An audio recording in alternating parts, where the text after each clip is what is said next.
اعوذ باللہ من الشیطان الرجیم، بسم اللہ الرحمن الرحیم۔ السلام علیکم ایڈیس، آج ہم حضرت شاہ ولی اللہ کی تحریک کا پس منظر دیکھیں گے۔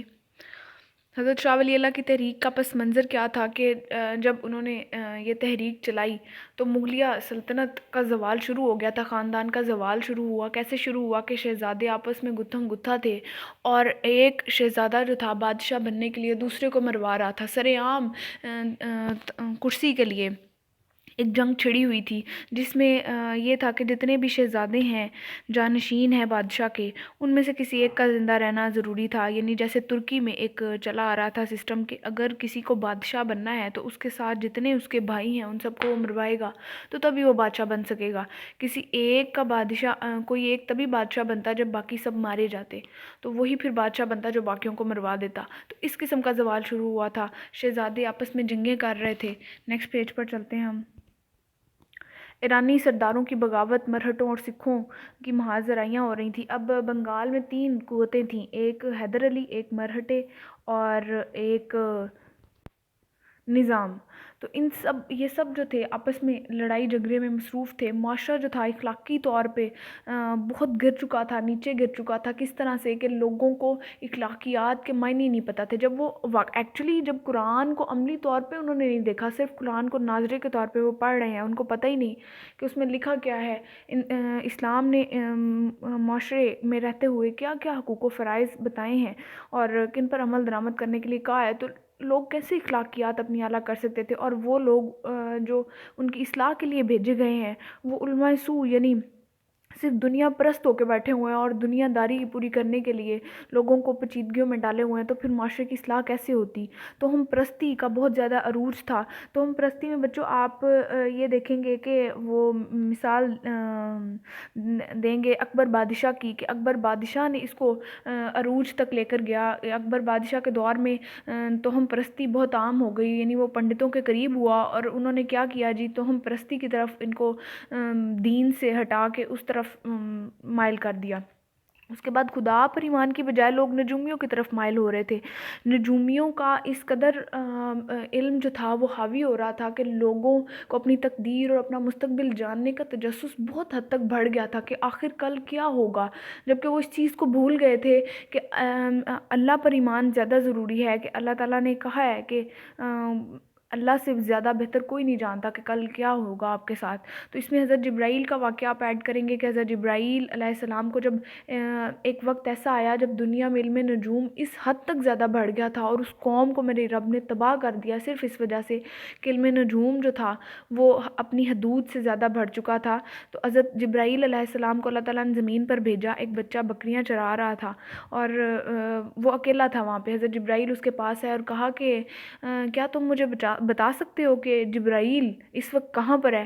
تو بچے نے اپنی جو کنکریاں ہاتھ میں پکڑی ہوئی تھیں ان کو گھمایا اور علم نجوم کا استعمال کرتے ہوئے کہا جبرائیل نہ تو آسمان پر ہے نہ زمین پر ہے، کہیں اور ہے، یہاں اس جگہ موجود ہے، یا تو وہ تم ہو جبرائیل یا میں ہوں پھر۔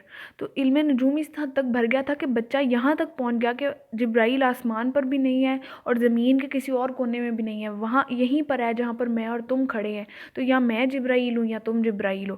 تو یہ واقعہ آپ اس میں ایڈ کر سکتے ہیں۔ اس کے بعد تفرقہ بازی عروج پر پہنچ گئی۔ تفرقہ کس طرح سے بر صغیر میں آئے، ہندوؤں کے ذریعے ہمیں وراثت میں ملا۔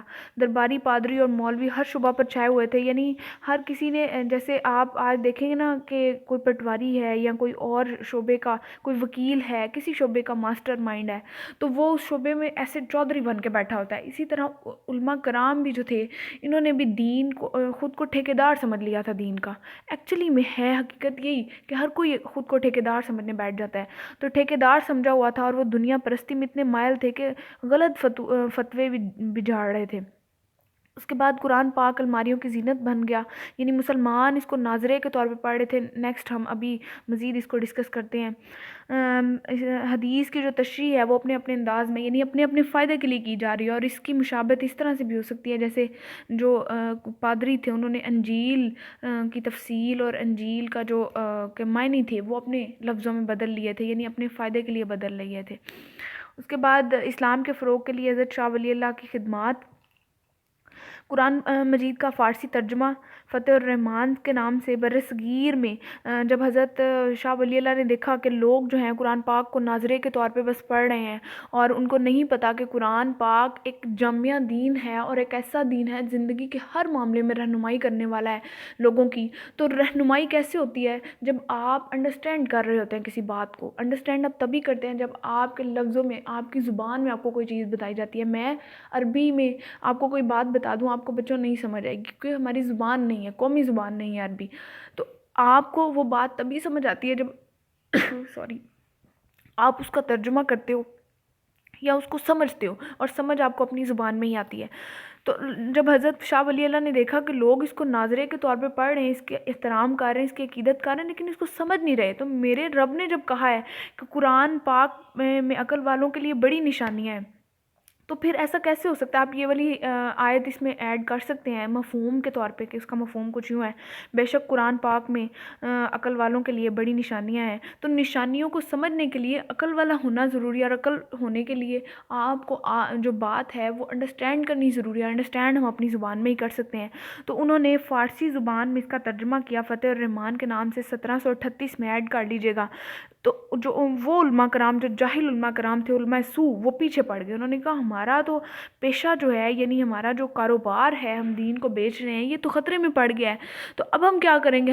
ہمارے پاس تو لوگ آ کے بیٹھتے تھے، پوچھتے تھے، ہاں جی مولوی صاحب یہ بتائیں، مولوی صاحب وہ بتائیں، لوگوں کو تو اپنی زبان میں سمجھ آنے لگ جائے گا، اب کیا ہوگا؟ تو انہوں نے لوگوں کو ورگلانا شروع کر دیا کہ نعوذ باللہ نعوذ باللہ، شاہ ولی اللہ تو گناہ کر رہے ہیں، کفر کر رہے ہیں، یہ تو ان پادریوں کو کے ساتھ مل گئے ہیں جنہوں نے انجیل کو بدل دیا تھا۔ تو ایسا نہیں تھا۔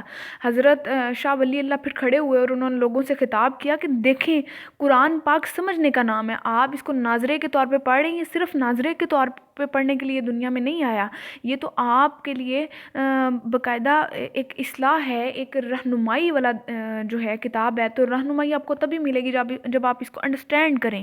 تو الماریوں میں سجانا مقصد نہیں ہے، مقصد اس کو پڑھنا ہے اور سمجھنا ہے اور اس پر عمل کرنا ہے۔ نیکسٹ ہم پارٹ میں اگلا پڑھتے ہیں۔